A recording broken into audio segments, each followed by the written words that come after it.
मध्य प्रदेश की डॉक्टर मोहन यादव सरकार ने एक वर्ल्ड रिकॉर्ड बनाया है। ये रिकॉर्ड गीता के सामूहिक सस्वर पाठ का है। गीता जयंती पर सरकार ने प्रदेश भर में आयोजन किए। इस मौके पर राजधानी भोपाल में 5000 आचार्यों ने मुख्यमंत्री डॉक्टर मोहन यादव की मौजूदगी में सामूहिक गीता का पाठ किया। जन्माष्टमी, गोवर्धन पूजा, शस्त्र पूजा के बाद सरकार का ये चौथा बड़ा सरकारी धार्मिक आयोजन है।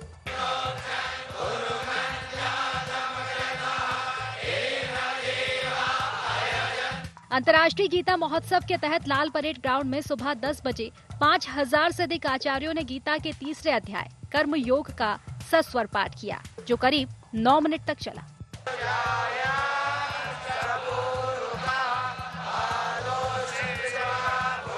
इस पाठ के साथ Guinness book of world record के पदाधिकारियों ने वर्ल्ड रिकॉर्ड की घोषणा की और मंच पर ही सीएम डॉक्टर मोहन यादव को गिनीज वर्ल्ड रिकॉर्ड का सर्टिफिकेट भी सौंपा।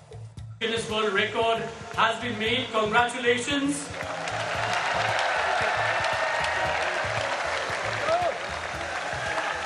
बहुत बहुत बधाई आप सबको, बहुत बहुत शुभकामनाएं। निश्चित रूप से ये विश्व कीर्तिमान मध्य प्रदेश शासन संस्कृति विभाग माननीय मुख्यमंत्री doctor Mohan Yadav Guinness book of world record की टीम की ओर से ये विशेष प्रमाण पत्र प्राप्त कर रहे हैं इस विश्व कीर्तिमान का।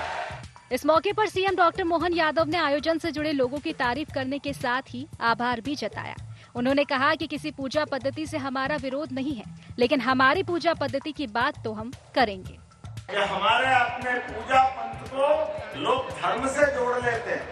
धर्म ये नहीं है, हमारा धर्म तो हमारी धर्म संस्कृति सनातन संस्कृति की तरफ ले जाती है, जो आदर्श आचार संहिता की तरह लगती है। हमारी जीवन शैली में वो सब कुछ है। पूजा पद्धति से विरोध नहीं है, पूजा पद्धति कोई भी रखे, कैसी भी करे, लेकिन ये हमारी धर्म आधारित जो जीवन संस्कृति है, जो आचार संहिता है, इसका पालन करें। उधर सरकार के इन धार्मिक आयोजनों पर कांग्रेस सवाल उठा रही है। कांग्रेस के कोई नेता इस आयोजन में गीता की पवित्रता खंडित होने की बात कर रहा है, तो कोई गीता की यथार्थता को परिभाषित कर इस आयोजन को भगवान श्री कृष्ण के आदर्शों के विपरीत बता रहा है। तो किसी का कहना है कि शासकीय खर्चे से इस तरह के कार्यक्रम करवाकर बीजेपी की सरकार आरएसएस के एजेंडे को आगे बढ़ाने का काम कर रही है, जबकि उसे सेक्युलर होकर काम करना चाहिए। गीता जैसे शास्त्रों का इस तरह से जो है Guinness books of world record और इस तरह के जो तमाशे करना, ये गीता का अपमान है। वो एक पवित्र पुस्तक है और उसकी पवित्रता और शुचिता को कायम रखने का प्रयत्न होना चाहिए। भारतीय जनता पार्टी इस तरह के तमाशे ना करे तो ज़्यादा उचित होगा। इसी में धर्म की जीत है। गीता पाठ में जो संदेश है भगवान कृष्ण का, उनका संदेश ये है कि सर्वधर्म संभाव होना चाहिए। ये तो एक तरह से आरएसएस का जो एजेंडा है उसको लागू कर रही सरकार। कहीं भी जो भी काम हो रहे हैं उसमें से गीता का, भगवान कृष्ण का जो संदेश है वो देखने में नहीं आ रहा है। मध्य प्रदेश आज देश में बीजेपी का गढ़ और इसके साथ ही बीजेपी और आरएसएस के मुख्य एजेंडे हिंदुत्व की प्रयोगशाला बन चुका है। सरकारी स्तर पर जन्माष्टमी, शस्त्र पूजन और गोवर्धन पूजन के बाद गीता पाठ के कार्यक्रम कराकर डॉक्टर मोहन यादव सरकार ने साफ कर दिया है कि विकास, जन कल्याण और सुशासन के साथ हिंदुत्व उसके एजेंडे का अहम मुद्दा है। देखना ये है कि बहुसंख्यक वर्ग को साधने के इस एजेंडे का मुकाबला कांग्रेस कैसे करती है। Bureau report, IND 24।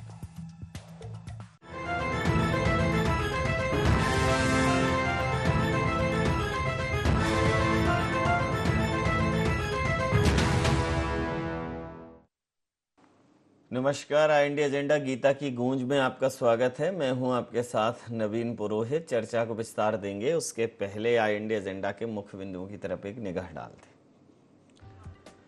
धार्मिक आयोजनों से क्या संदेश दे रही डॉक्टर मोहन सरकार?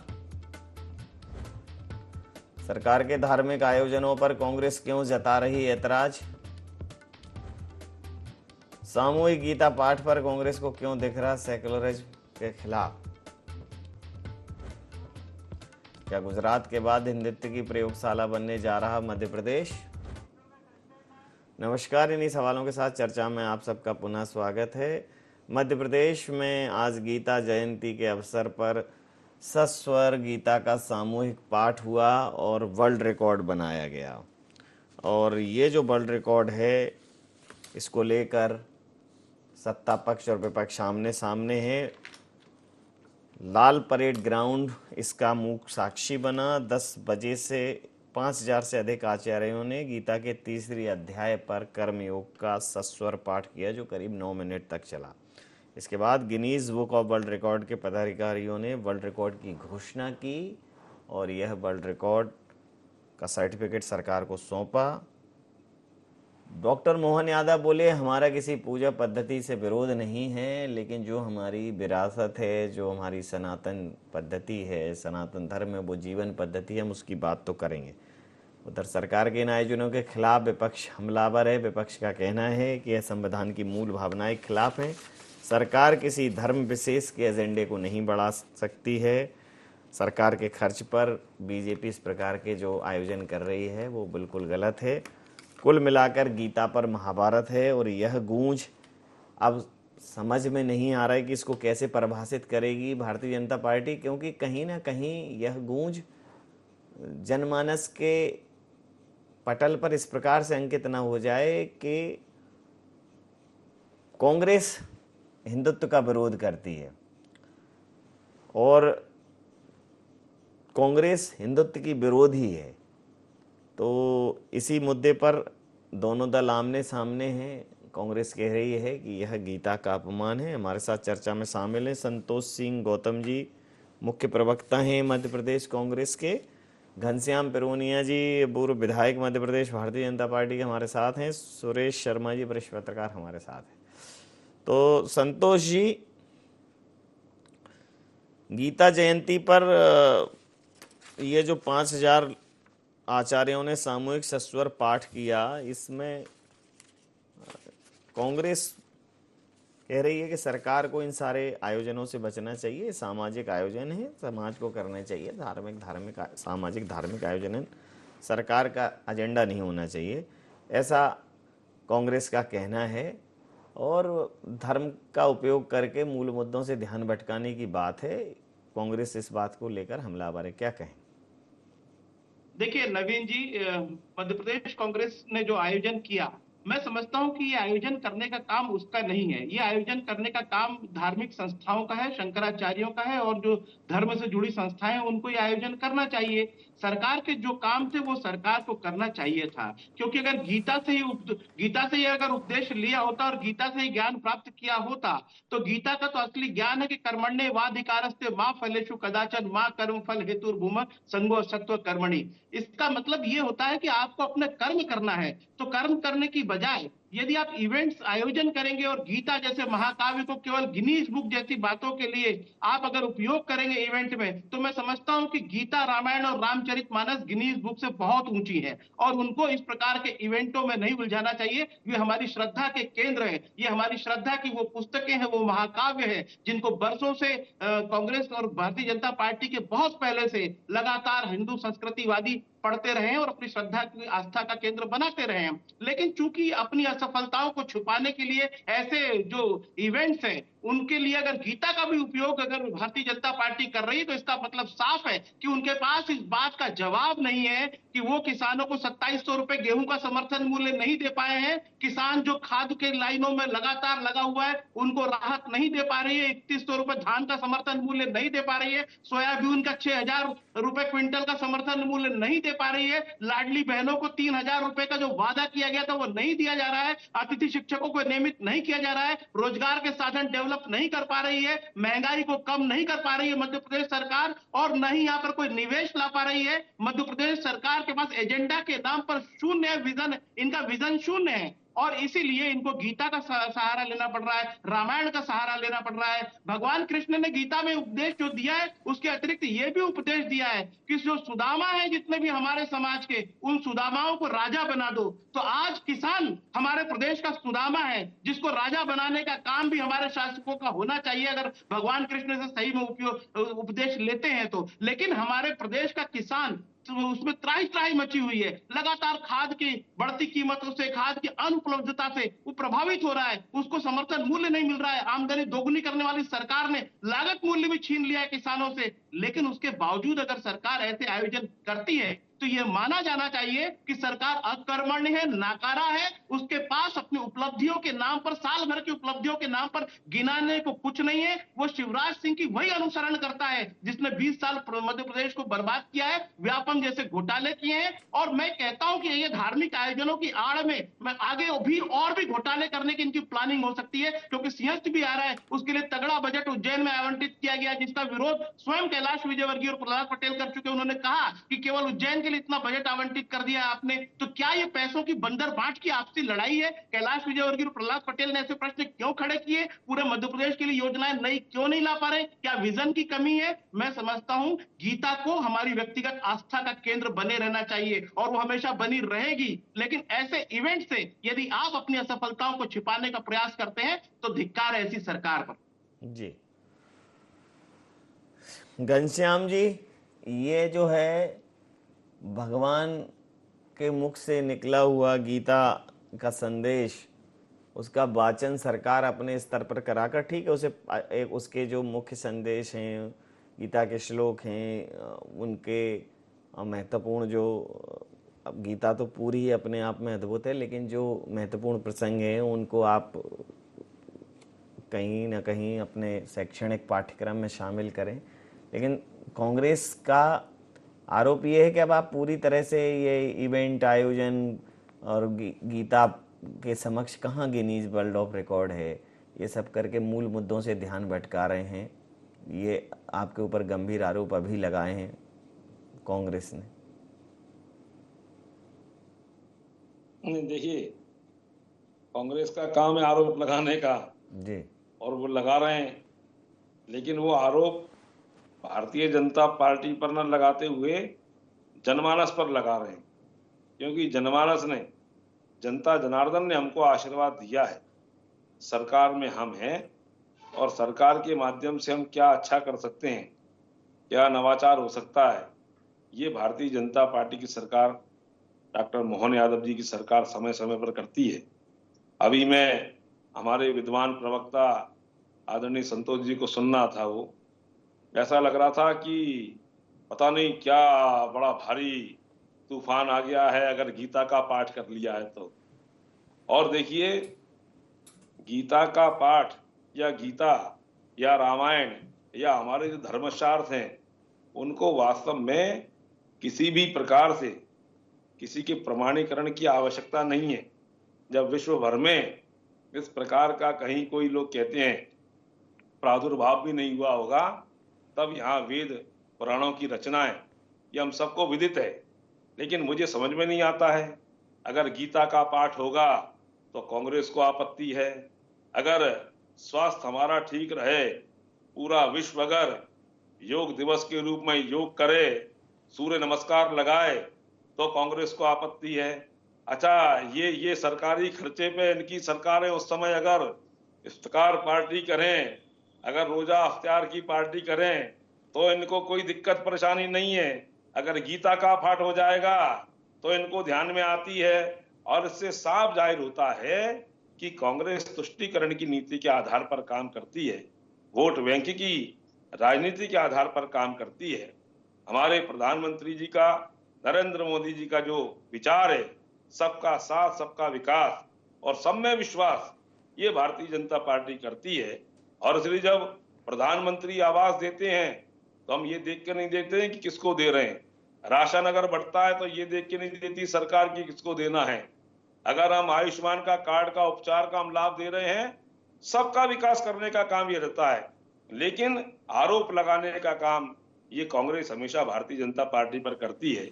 मैंने नवीन जी आपके ही मुखबिंदु से सुना था कि कर्म पंथ का पाठ सिखा है, मिला है हमको कृष्ण कन्हई से। अरे भाई, गीता ये हमारे यहाँ पर हमारे समाज को प्रेरणा देने वाली है, लोगों को प्रेरणा देने वाली है।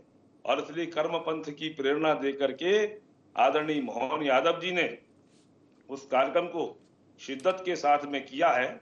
और उसमें अगर वो गिनीज वर्ल्ड वालों ने हमको वो जो रिकॉर्ड उनका रहता है वो दिया है। उसके पीछे हमारा उद्देश्य ये नहीं था कि हमको कोई ये लेना है, लेकिन कुल मिलाकर के हमारे संस्कार, हमारी संस्कृति, हमारी विरासत ये वेद मंत्रोच्चारण के कारण जब परिलक्षित होती है तो कहीं ना कहीं संस्कार और संस्कृति की झलक आती है। कांग्रेस को कहीं ना कहीं इससे आपत्ति है और यही कारण है कि जनता इनको नकारती है, भारतीय जनता पार्टी को आशीर्वाद देती है। हमारे यहाँ पर तो भगवान कृष्ण ने उस जमाने में जी सबके घर में जाकर के माखन चोरी के माध्यम से समाज में ऊंच नीच का भेदभाव खत्म हो ये करने का काम किया है। हम सब ने देखा है अभी। और अगर अनुसूचित जाति जनजाति वर्ग को प्रतिक्रिया करने के लिए हमारे बागेश्वर धाम के हमारे धीरेन्द्र शास्त्री जी ने भी अगर यात्रा निकाली उस पर भी लोगों ने आपत्ति व्यक्त करने का काम किया। अरे भैया आप देखिए, मैंने निवेदन किया है प्रतिक्रिया लेता हूं कि उन्होंने, मैं बस अपनी बात समाप्त कर रहा हूं कि आप देखिए उन्होंने एक वाल्मीकि समाज के घर पे जाकर के जिस प्रकार से उन्होंने चाय पान किया, उसके घर का पानी पिया, वहां पर उन्होंने चाय पिया, ये समाज में ऊंच नीच की भेदभाव खत्म करने का उन्होंने अपना वो दिखाया है।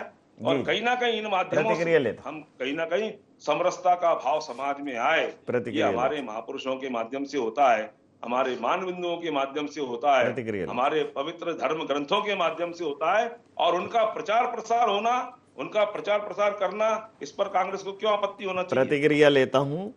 कांग्रेस की आपत्ति स्पष्ट है कि धर्मनिरपेक्षता संविधान का एक महत्वपूर्ण अंग है और सेकुलरिज्म, सरकार को सेकुलरिज्म को फॉलो करना चाहिए। सरकार हिंदुत्व को फॉलो कर रही है, ये आरोप है। हिंदुत्व और सेकुलरिज्म पर बट गई है सियासत। सुरेश शर्मा जी से प्रतिक्रिया लूंगा। देखिए, भारत का संविधान जब बना था तो उसमें पहला ही भगवान श्री राम का चित्र है। सब लोगों ने देखा है, मैंने भी देखा है। तो इसलिए भारत का संविधान जब बाबा साहब अम्बेडकर ने 26 जनवरी 1950 को दिया तो मुझे नहीं लगता कि वो धर्मनिरपेक्ष था, वो धर्म सापेक्ष संविधान था। यानी सभी धर्मों के प्रति समान भाव, सभी धर्मों का सम्मान, सभी धर्मों को अपने हिसाब से आजादी थी पूर्ण। क्योंकि संविधान की अन्य जो धाराएं हैं, वो अनुच्छेद हैं, वो सब ये स्पष्ट करते हैं कि हर व्यक्ति को अपने अनुसार अपने धर्म का पालन करने का अधिकार है। ये तो एक षड्यंत्र पूर्वक 42वां संशोधन आपातकाल के समय जो है लाया गया और उसमें पंथ निरपेक्ष शब्द जो है वो संविधान के अंदर जोड़ दिया गया, उसकी प्रियम्बल में जोड़ दिया गया। इसलिए वो तो एक षड्यंत्र देश के साथ हुआ है, संविधान के साथ हुआ है। और ये कह सकते हैं कि आज जो देश में संविधान चल रहा है वो बाबा साहब अम्बेडकर का संविधान नहीं है, वो कुछ लोगों के द्वारा यानी कि कांग्रेस शासित जो प्रधानमंत्रियों के ने संशोधन करके जो संविधान का कुरूप किया है उसके कारण है। इसलिए मैं व्यक्तिगत रूप से भी और अन्य किसी कारणों से भी ये नहीं मानता कि भारत का संविधान जो है वो पंथ निरपेक्ष संविधान है, वो पंथ सापेक्ष संविधान है। मैं दूसरी बात ये कहना चाहता हूँ, मैं इस बात से बिल्कुल सहमति व्यक्त करता हूँ कि गीता जैसा पवित्र ग्रंथ जो है वो कोई वर्ल्ड रिकॉर्ड बनाने का साधन नहीं है और उसका प्रयोग इस टाइप से नहीं करना चाहिए। इसके साथ पर मैं ये कह रहा हूं कि ये जो काम हुआ है ये है गीता के 3 अध्याय के सस्वर वाचन का। और यदि सस्वर वाचन 5000 पंडित करते हैं तो वो जो ध्वनि जो आई है, वो ध्वनि जो निकल करके आई है वो उसका जो है समाज को लाभ होगा। और समाज में केवल हिंदू समाज को लाभ होगा ऐसा नहीं है, पर्यावरण को, प्रकृति को, जीव जंतु को, सभी को इसका लाभ होता है, ऐसे हम सब लोगों की मान्यता है। और वो सस्वर वाचन को रिकॉर्ड किया गया है कि हाँ साहब इतना बड़ी संख्या में एक साथ सस्वर वाचन हुआ है। अनेकों जगह ऐसे सस्वर वाचन होते रहते हैं। वर्ल्ड रिकॉर्ड वाले पहली बार आ गए होंगे, वो अपनी पोथी पत्रे लेकर के, उसका कोई बहुत ज्यादा महत्व नहीं होना चाहिए। केवल महत्व इस चीज का है कि ये है। अब तीसरी बात जो चर्चा में आई है उस पर मैं अपनी ये प्रतिक्रिया देना चाहता हूं कि ये बात बिल्कुल सही है कि हमारे गौतम जी ने बहुत ही सलीके से अपने सारे आरोपों को दोहराया है और कहा है। ऐसे में मेरे जैसा व्यक्ति ये विश्वास कर सकता है कि गीता का पाठ कराने के बाद मूल मुद्दों से ध्यान नहीं भटकाया जा सकता। क्योंकि हमारे साथी मित्र जो हैं उन मूल मुद्दों को बार बार एक सांस में इतनी तेज से लगातार, जिसको कहते हैं कि 1 मिनट सांस भी नहीं लिया होगा और सारे मुद्दे गिनाए हैं। इसका मतलब ये है कि मुद्दे जो है वो तिरोहित होने नहीं दिए जाएंगे। इसलिए मुझे लगता है कि ये आरोप जो है, या तो आरोप लगाओ या मुद्दे बताओ, दोनों काम एक साथ नहीं चल सकते। तो मुझे लगता है कि आज गौतम जी ने जिस तरीके से मुद्दे बताए हैं, तो गीता के पाठ कराने से वो मुद्दे तिरोहित नहीं हो सकते, वो मुद्दे यथावत रहेंगे। जी संतोष जी, उनका कहना यह है कि गीता एक ऐसा धर्म ग्रंथ है जिसका वाचन, जिसका पाठन पूरे वैश्विक स्तर पर तमाम देशों ने इस पर रिसर्च की है, अपने पाठ्यक्रमों में शामिल किया है, अपने मैनेजमेंट कोर्सेज में शामिल किया है, और हम गीता के विषय में राजनीतिक दृष्टिकोण से देख रहे हैं तो उसका तुलनात्मक कर रहे हैं कि सिर्फ गीता ही क्यों। अगर उसको धार्मिक ग्रंथ के जगह अगर एक सिर्फ ज्ञान वाली बात के दृष्टिकोण से देखा जाए, आपको क्यों लग रहा है कि ये धर्म का दुरुपयोग हो रहा है? देखिए नवीन जी, मेरा पुराना जो वक्तव्य था उसमें आप सभी ने सुना होगा कि कहीं पर गीता को लेकर कोई नकारात्मक बात नहीं कही गई है। मैंने कहा कि गीता ही तो वह ग्रंथ है जो हमें बताती है कि हमें कर्म करना चाहिए, और कर्म को अगर आप नहीं कर पा रहे हैं तो अपनी असफलताओं को छिपाने के लिए गीता की आड़ लेने के ऊपर मैंने प्रश्न उठाया है कि आपको अपनी असफलताओं को गीता की आड़ में नहीं छिपाना चाहिए। आपको बताना चाहिए कि हम किसानों के मुद्दे पर फेल रहे हैं, हम उनको समर्थन मूल्य गेहूं, धान और सोयाबीन का नहीं दे पाए हैं, हम किसानों को खाद समय पर नहीं दे पाए हैं, हम रोजगार नहीं दे पाए हैं युवाओं को, हम महंगाई को कम नहीं कर पाए हैं, हम प्रदेश में बढ़ते अपराधों को कम नहीं कर पाए हैं, हम नारी सुरक्षा के मामले में पूरी तरह से सरकार तो आपकी भी रही, आपने कौन कौन से दे दिए? बोल लेने दीजिए। अरे रोनिया जी, 1 मिनट में आपके पास आ रहा हूं। रोनिया जी, उन्होंने कहा था किसानों की समस्या रोनिया जी,